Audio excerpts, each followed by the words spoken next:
Първо, хората искат работа и по-високи заплати, разбира се. Това всеки го знае. Стандарта на живота.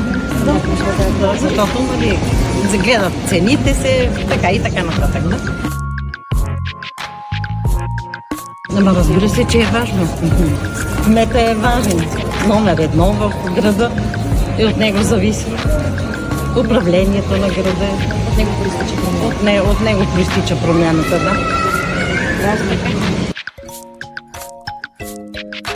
Както то зависи от всеки човек.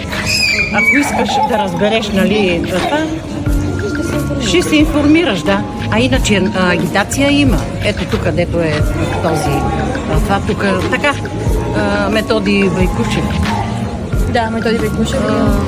Да, един от кандидатите и на другите също има информация.